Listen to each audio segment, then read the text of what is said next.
At 11 minutes past 4 in the morning on April 9th, 3 underwater explosions severed the Baltic Pipe natural gas pipeline connecting Norway's offshore fields to Poland and Germany. The detonations occurred in Danish territorial waters at depths ranging from 42 to 68 meters. When Danish naval vessels arrived at the coordinates 6 hours later, they found 3 distinct rupture sites spread across a 17-kilometer section of seafloor infrastructure.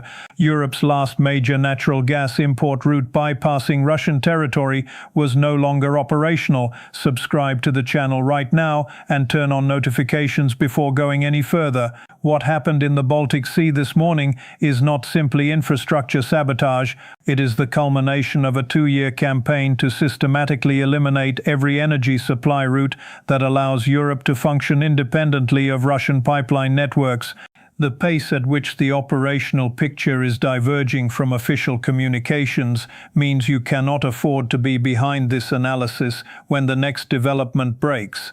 The economic consequences of this morning's attack will compound for months, regardless of what happens diplomatically, and understanding the specific mechanisms by which this disruption will reach ordinary households across Europe is essential to understanding why energy prices will not stabilize, even if repairs begin immediately. To understand the full weight of what happened in Danish waters, it is necessary to first understand what the Baltic Pipe actually represents to European energy security. Because this was not the destruction of one pipeline among many alternatives, it was the elimination of the only remaining natural gas import route that allowed Germany and Poland to receive Norwegian gas without transiting through Russian-controlled or Russian-influenced infrastructure. The Baltic Pipe became operational in October 2022, precisely engineered to provide an alternative to Russian gas supplies following the Nord Stream pipeline sabotage. The system was designed to transport 10 billion cubic meters of natural gas annually from Norway's North Sea fields directly to the Polish distribution network at Nikozhia, with onward connections supplying German industrial centers in Brandenburg and Saxony. Germany's current natural gas consumption stands at approximately 88 billion cubic meters annually. Industrial usage accounts for 37 billion cubic meters of that total, with chemical manufacturing, steel production, and automotive component factories consuming the overwhelming majority. These industries cannot simply reduce consumption or switch to alternative fuels without catastrophic production shutdowns. The Baltic Pipe supplied approximately 9% of Germany's total natural gas requirements and nearly 15% of the supply that powered industrial operations in the eastern manufacturing corridor. Poland's dependency was even more acute. The Baltic Pipe provided 23% of Poland's total natural gas consumption and nearly 40% of the gas flowing to Warsaw's metropolitan heating systems that serve 1.8 million residents. That pipeline had no equivalent alternative. The only other natural gas reaching Poland arrived through the Yamal pipeline transiting Belarus, which meant Russian control, or through liquefied natural gas terminals at Świnoujście, which were already operating at maximum import capacity of 5 billion cubic meters annually and could not absorb additional demand. For industrial operations in Silesia and residential heating in Warsaw, the Baltic Pipe was not one of several options. It was the only option that existed outside Russian leverage. That geographic and infrastructural reality is the strategic context without which the attack cannot be properly understood. Russia did not destroy one of several competing supply routes. It destroyed the only supply route that allowed Germany and Poland to maintain industrial production and residential heating without accepting Russian terms for gas delivery through Russian-controlled pipeline networks. The Baltic Pipe represented energy autonomy. Its destruction represents the reimposition of energy dependency. The repair timeline tells the full story of the economic disruption ahead. Underwater pipeline ruptures at depths exceeding 40 meters require specialized repair vessels equipped with dynamic positioning systems, remotely operated vehicles, and hyperbaric welding capabilities. Denmark operates 2 vessels with these specifications. Norway operates 3. Germany operates none. The repair process for a single rupture site at 68 meters depth requires approximately 12 to 18 days once a repair vessel arrives on station. That timeline includes seafloor survey to map exact damage extent, removal of damaged pipeline sections, fabrication of replacement segments matching precise specifications of the original infrastructure, underwater welding of new sections to existing pipeline, pressure testing to verify structural integrity, and final certification by Danish maritime authorities before gas flow can resume. The Baltic Pipe sustained 3 separate rupture sites spread across 17 kilometers. Those sites cannot be repaired simultaneously because Europe does not possess 3 specialized pipeline repair vessels that can operate concurrently in the confined waters of the Bornholm Basin without interfering with each other's positioning systems.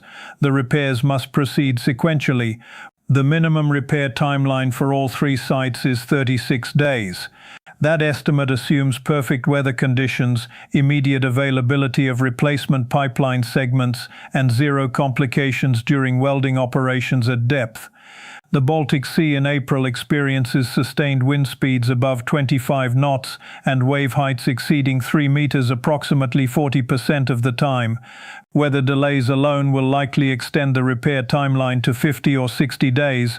The entire pipeline will likely need to be pressure tested as a complete system after all 3 repairs are completed, adding another 8 to 12 days to the timeline before gas flow can resume.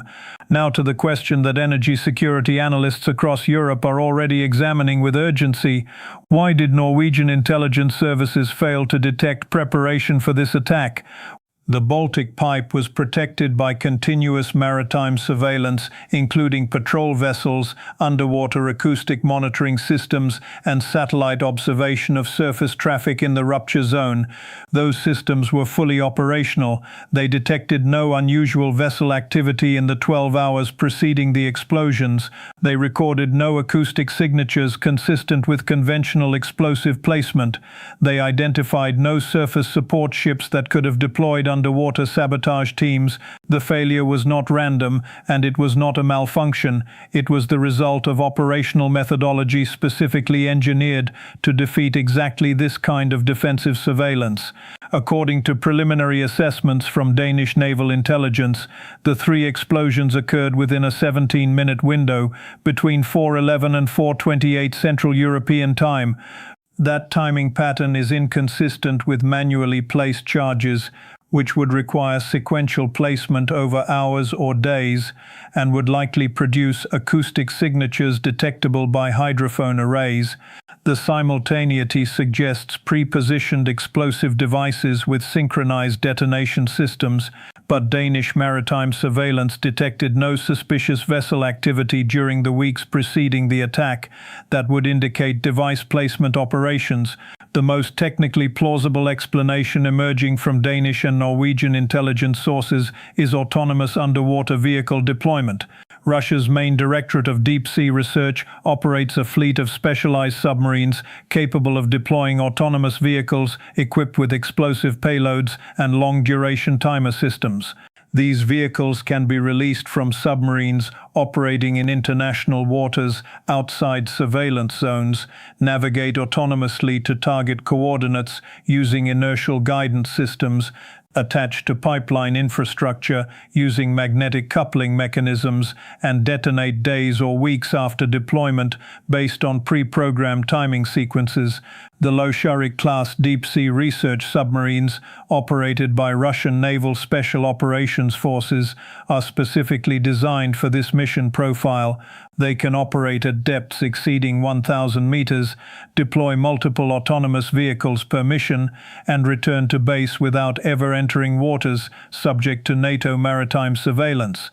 If this operational theory is correct, and multiple intelligence agencies are converging on this assessment, then the explosives that destroyed the Baltic Pipe this morning may have been positioned on the seafloor 3 weeks ago, 4 weeks ago, or longer. The detonation timing would have been selected to maximize economic and political impact during the period when European natural gas storage levels were at their seasonal minimum following winter heating demand. Current European gas storage stands at 38% of capacity, the lowest level recorded in mid-April since comprehensive data collection began in 2011. That timing is not coincidental. It is strategic targeting designed to hit Europe at the moment of maximum vulnerability. If the analysis this channel provides is giving you the understanding this situation deserves, the kind that explains mechanisms rather than simply reporting events, subscribe now and share this video with anyone trying to understand what is actually happening behind the daily headline cycle. When the next infrastructure attack reaches the scale that official framing can no longer contain, when the next energy disruption produces consequences that diplomatic statements cannot minimize, when the actual repair timelines clarify, the analysis will be here. Evidence first, what it means for you always.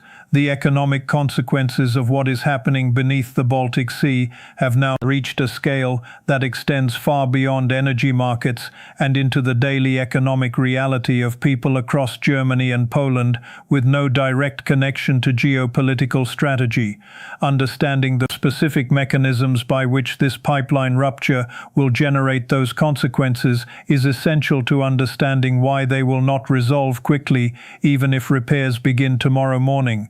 Germany's natural gas spot price on the European Energy Exchange jumped from €42 per megawatt-hour to €93 per megawatt-hour in the 6 hours following confirmation of the Baltic pipe ruptures.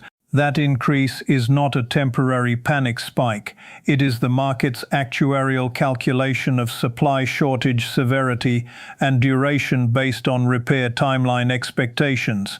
Every euro increase in natural gas prices translates to approximately 0.08 cents per kilowatt-hour increase in electricity generation costs for gas-fired power plants, which provide 31% of Germany's electrical generation capacity.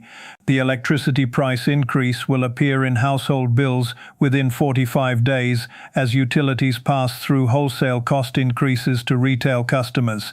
For a typical German household consuming 3,500 kilowatt-hours annually, the Baltic pipe rupture will add approximately 180 to 220 euros to annual electricity costs if gas prices remain at current levels.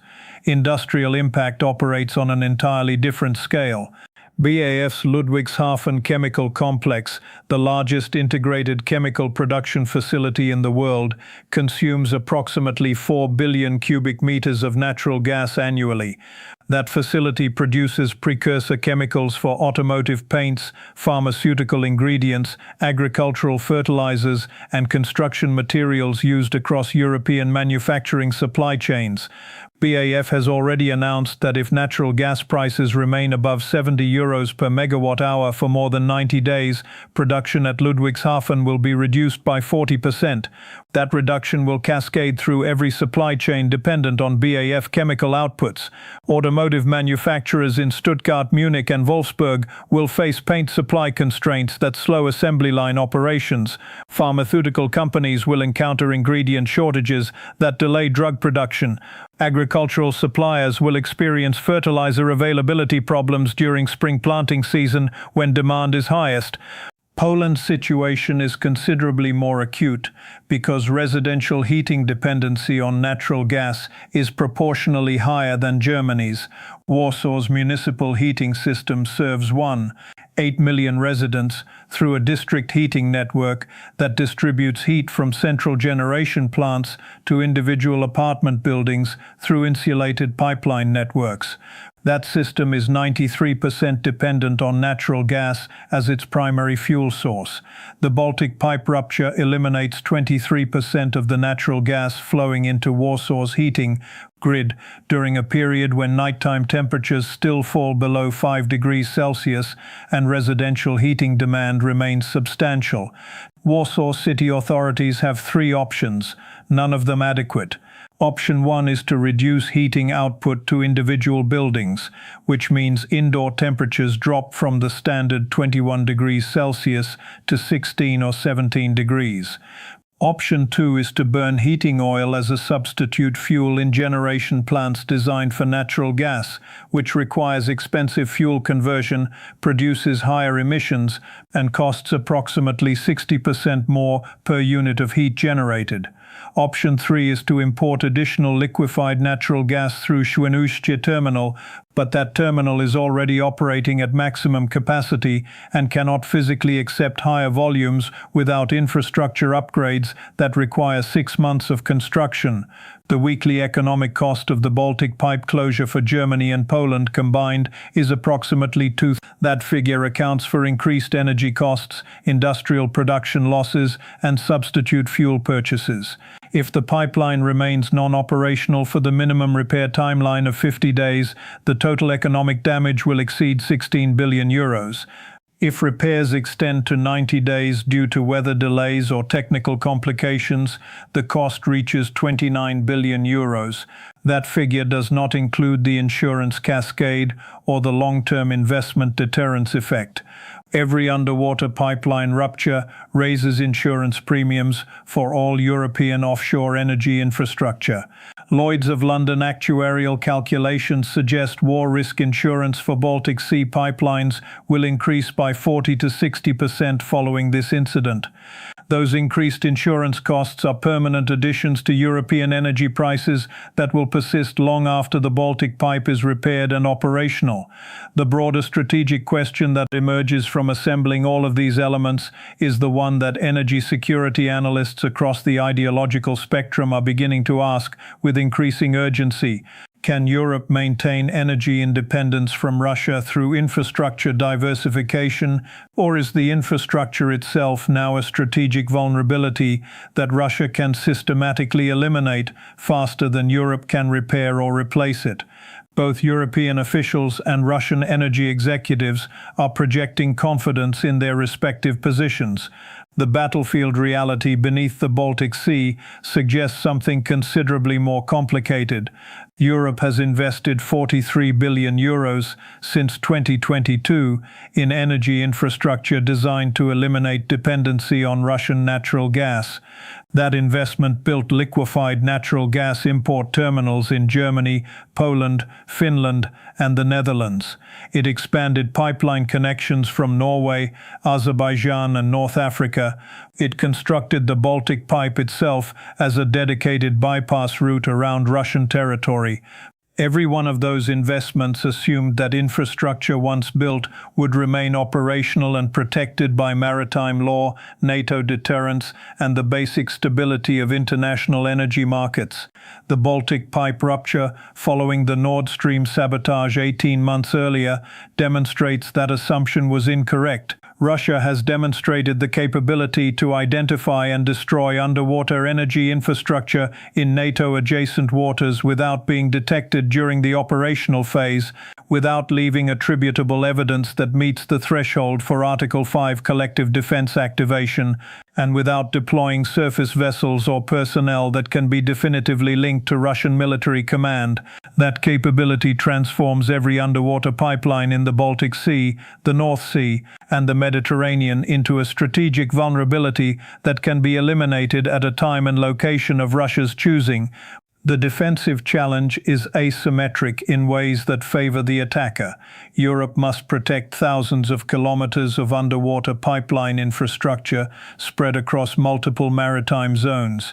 Russia must only successfully attack the specific segments where destruction produces maximum economic impact. Defense requires continuous presence. Attack requires only periodic action. The most significant development of the entire energy confrontation arrived just 6 days after German officials were publicly stating that European energy security had been successfully diversified away from Russian dependency. That contradiction may be the most revealing data point of the entire strategic competition. Either German intelligence was unaware that Russia maintained the capability to destroy the Baltic Pipe at will, which suggests catastrophic intelligence failure, or German officials were aware of the vulnerability but chose to project confidence publicly despite knowing the infrastructure was indefensible, which suggests deliberate misrepresentation to prevent market panic and industrial flight. Neither explanation is reassuring. Both suggest that the confident assessments of European energy independence that have dominated official communications since 2022 were based on assumptions about infrastructure security that have now been demonstrated false. The Baltic Pipe was supposed to be the solution to Russian energy leverage. Its destruction reveals that infrastructure diversification cannot succeed if the infrastructure itself can be eliminated faster than it can be built. Here is where the complete picture stands on day 789 of this energy confrontation. Russia has now successfully destroyed or rendered inoperable two major natural gas pipelines connecting European consumers to non-Russian supply sources. Nord Stream 1, Nord Stream 2, and now the Baltic Pipe. Combined capacity of destroyed infrastructure exceeds 27 billion cubic meters annually.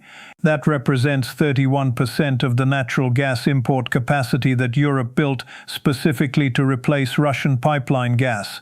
Russia achieved all of this without deploying surface naval vessels into NATO territorial waters, without committing forces that triggered Article 5 collective defense consultations, and without suffering any meaningful retaliation against its own energy infrastructure. This is the strategic logic that the Baltic Pipe attack was designed to execute. Demonstrate that European energy independence is unachievable because the infrastructure required to achieve it cannot be protected from Russian sabotage. Force Europe to choose between accepting Russian pipeline gas on Russian terms or accepting energy prices and supply instability that make industrial production economically unviable. Or subscribe to the channel and turn on notifications.